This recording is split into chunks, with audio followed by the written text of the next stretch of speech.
I'm joined now by Gavin Smart, the Chief Executive at the Chartered Institute of Housing. Gavin, thanks very much for coming in. Let's start with professionalism, because that's high on the agenda. Now, senior housing managers are required to gain professional qualifications.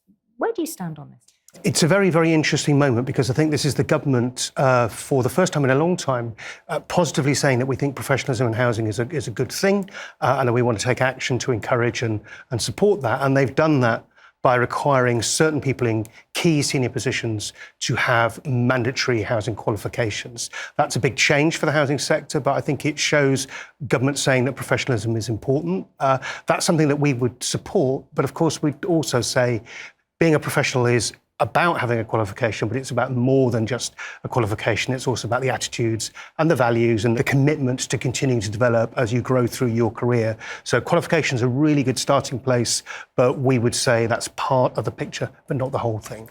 The Better Social Housing Review was launched last June. It was set up by CIH and the National Housing Federation. Where are we on the review at the moment? So the review reported and made 7 recommendations, which we and our colleagues at the National Housing Federation accepted, and we published an action plan at the end of May, which was our response to those recommendations, pulled together, working with landlords to say what we and our colleagues at the Federation will do to support landlords as they respond to the recommendations of the review.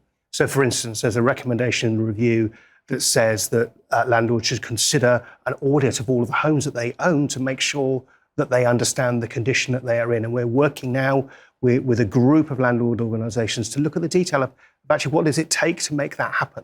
In the same way, there's a recommendation about professionalism and supporting the role of the housing officer, a key recommendation for us at the Chartered Institute, which we are working on now with groups of our members to look at how we can really support that housing officer role. And finally, there's also a recommendation about looking at what it takes to develop a modern repairs and maintenance service that meets the needs of tenants and residents and treats them in the way that they want to be treated. And again, we're pulling together now, the action plan says we'll be working with a group of members to pull together a view of what that looks like and what it takes to deliver an excellent repairs and maintenance service.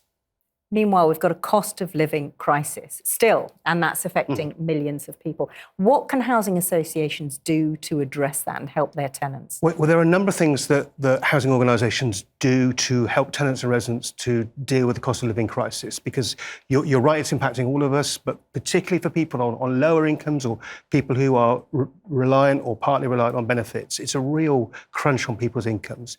Now, there are quite a few things that landlords can and do. Landlords set up hardship funds to support people who are struggling to make ends meet. They provide advice about benefit entitlement to make sure that people are getting the support which the system entitles them to. And also, of course, if people really do fall into difficulties, particularly with paying their rent, then social landlords are very good at showing forbearance, supporting people as they get back on track, not moving quickly to evict people or take measures that are unnecessary, and trying to help people to manage their way through what I think we all understand is a very, very difficult time.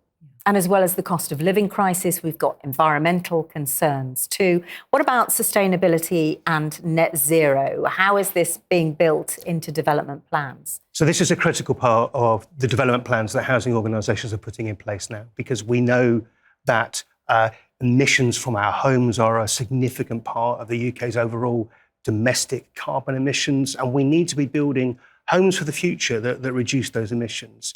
So there are new standards coming in for 2025 about building zero carbon homes, and we want to work with the government to make sure that everybody understands what's required there.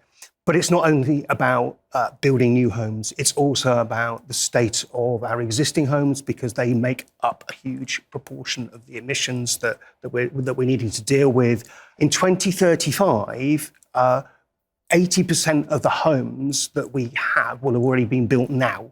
So we need to be looking at how we retrofit those existing homes to make sure that we're reducing the emissions from them as well. We won't get to where we need to get to just by building new homes that are efficient. There's a huge job of work to look at our existing homes and to make sure that they are as efficient and as well built as they can be.